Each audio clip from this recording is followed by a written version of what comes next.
Hey, Denny, Hank Kurz with AP. How much does the close proximity of the racing here, and we've talked a lot about the physicality of the racing and the sturdiness of the cars. How much does that could that possibly alter the way the race goes, or just make it more dicey? Yeah, I think it probably will lend itself to guys being more aggressive with getting into each other side to side. So probably the could be the outside lane, not giving the inside lane as much room because they're not as worried about tire rubs or whatnot. So certainly, it could change little things here and there. It's not something that I'm sure you'll see or the casual fan will see, but certainly inside baseball, yeah, probably. All right, we're going to go to Bob, and then I'll make my way here to the left side of the room. Go ahead, Bob. Bob Pockris, Fox Sports. Keselowski lost his appeal. I'm curious, especially as a team owner, how much are you trying to find out about what happened, what was the argument, and do you feel any better or worse from anything that you've heard over the last couple of weeks, that things are, I guess, that that if you do what you're supposed to do, that you'll be okay, or is there any concern that, man, we're scrambling to put the cars together and worried about breaking rules? Yeah, I mean, we think we know, but we don't exactly know unless it's said publicly for sure. But yeah, I mean, I certainly think there should be a level of transparency there. But yeah, we know, generally speaking, if we go by the rule of thumb that NASCAR has given us, we'll be in good shape. Now, they have opened up some areas here and there because of supply and driver comfort stuff, things like that. So it's not completely just bolting together a stock car like maybe intended, but we're the big things it is. So if it was a big thing that was altered, then certainly it'll be a tough way to convince them that you're not trying to get an advantage. All right, we're going to go to Jermaine, and then we'll go up front to Matt. Go ahead, Jermaine. Good afternoon, Denny. Jermaine Farrell, WFXR in Roanoke. I got a couple of questions for you. Number one, I mean, you guys over at JGR, I mean, Richmond is your playground. It seems like Martinsville is the same thing. From your perspective, I mean, and obviously you're the active leader in wins at Martinsville, but why are you guys so good here at Martinsville? I mean, personally speaking, I think I got two of the best short track teammates out there. I mean, I'm short of that, I'm not sure. It's not like our setups from previous generation cars were a big thing. Richmond just a decade ago just really took a swing. There was always one or two guys that would run well at Richmond, but it just seems like myself and Kyle learned a ton off of each other.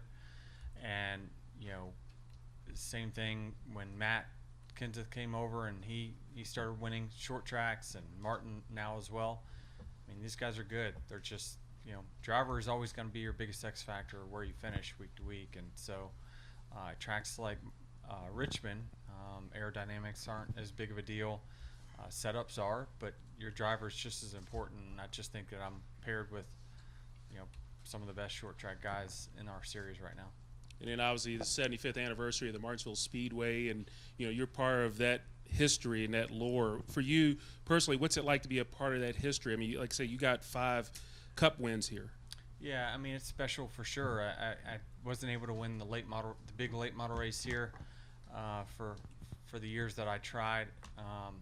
Came close a few times, but just was a track that I'd actually had a few laps at before I got into a Cup car here. So it was the only track that I'd felt somewhat comfortable in before I got into the Cup Series. And so it's just this is kind of the essence of the short tracks in which we grew up. The asphalt late model guys, this is what we grew up doing, is this type of racing.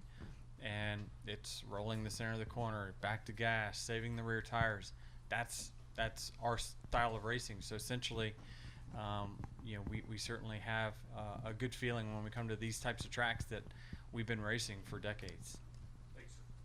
All right, Matt, go ahead. Matt Weaver, Racing America. So to that point you made earlier about how having experience in a late model and a truck and then a Cup car, now the next gen, do you think this is just going to be another stock car that you should adapt to this place pretty quickly, or is it kind of like what Gabe Hart said last week, that it's going to take a lot of your strengths and really challenge them? A little bit of both, but yeah, I suspect that we can still take our same techniques and be pretty good here. But you will have to change some things. I mean, I know that, there's little things that just people don't know that changes the game so much. Tires is the biggest thing that contributes to the racing that we have today. We used to have tires that you get 15, 20 laps on them and they just blow off. When I say blow off, like there's no grip in them. So you had to really modulate. And then, what we've gone through a transition where the last few years it's just been matted every lap, just run as hard as you can. There's no reward for saving or anything like that. It's just not worth what you gain is not worth what you get back from it. So it is, it's different, but you'll still see the guys that have found ways to win here, I think, find ways to win here. And then kind of on that similar note, two tires, different compound tire with the Truck Series, but not a lot was laid down, not a lot of fall off. Do you guys have a pretty good idea of what this tire with the next gen's going to do? Yeah, that's what I'm talking about, right? We look at old races here and the track is black. Looks like asphalt, but it's just that the rubber would stick to the concrete. Now today's tires don't really do that. It doesn't clump up like we used to. It doesn't stick to the racetrack, and then the moment a caution comes, you just pick it all right back up. We see it at Dover every time we go, that the track becomes black. You see those high-speed cameras, and then a caution, and next thing you know, it looks like it just got power washed. So it's just so different than what it used to be, and you have to change your style of driving for that. And I talked to Ty on the way here, and it's just, he said the track was really green, and they really don't know how much they learned. And I just think that I lean more on the people that tested here and their comments, which was, you need to look for this and not that. So. All right, we're going to continue with questions. We'll go to Al, and then Mark, Peter, and Claire. Go ahead, Al. Yeah, Denny, Al Pearson, Model Week. Throughout your entire career, Minnesocket, Langley, Southside, Kinley, everywhere through this weekend, do you subscribe to the theory that if you race long enough, you'll get back the ones that you lost that you shouldn't have lost, and over an entire career, do things even out?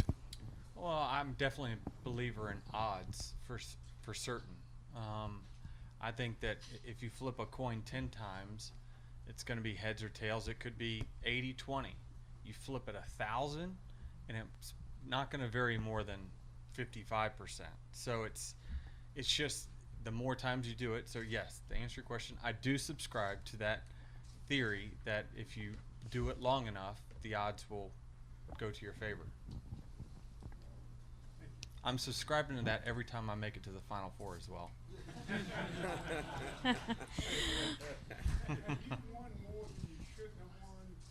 Hell no, I've lost way more than I've ever gotten back from luck. That's for sure. Yeah, I have, but a lot of it is because I, make a bonehead move. It's not because, I've had so many weeks, and we keep track of all this stuff within our team, but, between the last, I don't know, since I've been working with Gabe Hart, we keep track of, like, what were we capable of doing? And honestly, we're capable of winning 40% of the races that we compete in. That's a huge number, but there's so many X factors that we can't control that take out 10%. Driver makes a mistake, take out another 5%. It's just so many. It makes it so tough to win in the sport. We're in a losing business for a reason. It's us versus 35 others, and a lot of times there's factors that you can't control that sometimes keep you from winning, and then sometimes things work out great. All right, Mark, go ahead. Mark Carroll, PRN. Sort of along the same lines, Denny, in things going through cycles. Last year, you guys basically ran all the laps, ran out front a bunch, and now you had probably as many DNFs now this year than maybe the last 2 years combined. That's correct. So how frustrating is that, and what's it like to go through a cycle like that? Yeah, I mean, I'm not sure that I've had one last 5 or 6 races like that where it was just atrocious finish after atrocious finish. But I probably have. I mean, I've been doing this for forever, but it didn't worry me as much as it probably should have. I mean, just because I knew that we would figure it out. Like, my team's good enough that we're going to get over any kind of little slump that we're in. It's just a matter of time. It's been a long time since we've just searched for speed and not figured out why we can't win. That's been years and years and years ago. I mean, really, 2018 really is the year where it was like, I mean, it's not that I couldn't figure it out, but we just couldn't get to victory lane. Since then, it's like the answers are right there in front of us. We just go to work on what that is. So the DNFs, I mean, how do they play in the, you're trying to search for seed, you're just trying Well, yeah, I mean, I knew before the season started that we're going to have more cautions, we're going to have more wrecks, there's going to be more attrition, the average finish for the leader is going to be higher. That's why we've had 5 different point leaders or something, because it's hard for anyone to string together any kind of consistency right now, because there's more mechanical failures that's in play, more restarts because of things happening, more opportunities for your day to get derailed. So that's why we see everyone just, there's finishes bouncing all over the place. I think it will start to get leveled out, but it probably will be the end of the year when we feel good about that every part on the car is super reliable. We're not failing things. We've understood what works with it, how we need to restart with it. All those things, it's going to get better with time. And certainly I think that if it does, then you'll start to see the cream rise back to the top. My last question is sort of related in the sense that you didn't get to run the whole distance at Daytona, but did you get a feel for how these cars ran on the super speedway, and what kind of race do you expect at Talladega? Yeah, it was unfortunate because we had drove right to the front there when we ended up getting crashed, but it was I really wanted an opportunity because I tested there, and I was really happy with the knowledge that I'd gotten before the 500, and I thought I had an advantage over the field because I had so much time with it before the 500. It sucks I didn't get to show it, but it was but I'm confident we got to a good place. Yes, I was a little worried after the test that, oh my gosh, we're gonna have this style type of racing. Is that right or wrong? But in the end, I think that we showed that with some time, some testing, it put on a good show there, and it probably will in the next super speedway race. All right, we're going to continue going. We have about 4 or 5 people here left to get questions in, so help me out with the number of questions you're asking if you can. Peter, go ahead with your question. Yeah, I just got one. I hear you. You're good, Peter. Go ahead. I just got one question. Peter Strada, TSJ Sports. Denny, 10 years ago, you gave Joe Gibbs their 100th win. Now chasing 200. I think they're only 5 away. What would 200 mean if it came from the 11 team? It would be special for sure. I mean, those big wins like that always seem to be celebrated just a little bit more. There's just it's good. It's good for your confidence, I'd say. That's pretty much the gist of it. But I mean, that's a lot of wins. Certainly, I remember the 100th. I think came at Loudon or something like that. So, just basically means I've been around a very long time. All right, Claire, go ahead. Claire B. Lang, Sirius XM NASCAR Radio. Stick with me here, Denny. You didn't have an atrocious finish last week, and you won. Are you able to race this race, even though you know how you want to race here, any differently because you can have a little more wild abandon, or you can race freer, or you don't have that on your back? Can you race this race any differently? Yes is the answer. We were, I forget, probably a week or 2 before that, we were like, Chris told me, he's like, let's just have a nice solid day. Like, we all want to win, but like we gotta stop the bleeding a little bit. And so certainly now that we've stopped the bleeding on that side, sure, I feel a little bit more confident in being aggressive in this race because of the win last week. Not because I was worried about making the playoffs or not, just simply because, man, eventually you just keep having bad finishes. It's tough on the team. It's tough for them to keep them excited about what we're doing here. So I think now certainly I won't have that voice in my head saying, be careful, more so than I did before. And you don't show pressure a lot. You seem so calm on the outside, but do you feel the pressure being off? Sure. Yeah, it's fair. We went all last regular season, even though really, really strong, not winning until the playoffs, and then the first 2 rounds we did. But yeah, you just want to keep that momentum of winning happening because, over the last 3 years we've won a lot. And so you don't like to have that lull in wins because you start to not second guess anything, but you start searching around, okay, why aren't we winning? Let's find out why. All right, we're going to go to Kelly, Dustin, Jordan, and Lee. We'll see how we do on time. Go ahead. KellyCrandallRacer.com. Denny, I want to go back to something you were talking about. I think it was with Brad on Twitter. You replied to one of his tweets about not seeing the same type of racing every week. How much of that is a product of this car, if at all? How much is what a product of it? Because it seems like every weekend so far to start the year, we've had a little bit of something different. Yep. So is any of that a product of this car, or is it just the racetrack? I mean, a lot of it is racetrack dependent, but I think we've had some exciting finishes because we've had restarts at the end of the races at some of these tracks, and it's because of mechanical failures or wrecks. We're just wrecking a little bit more in this car, and it's created some great finishes. And not only that, but Richmond is a whole different one, right? It turned into a cars in the top 5 all decided to do something different, and it all came to head within 5 laps to go. So I do think that that's good to have multiple types of different races play out.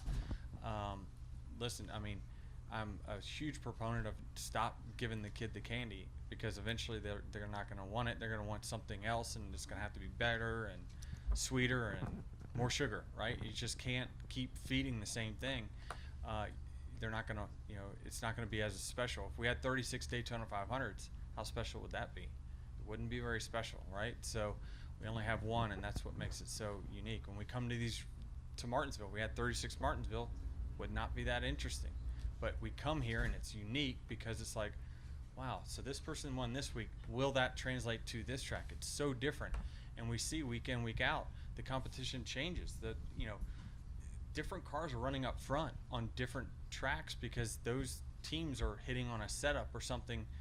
No one has a big book of database set up yet. So that's why you're seeing such a diverse group of winners and people up front.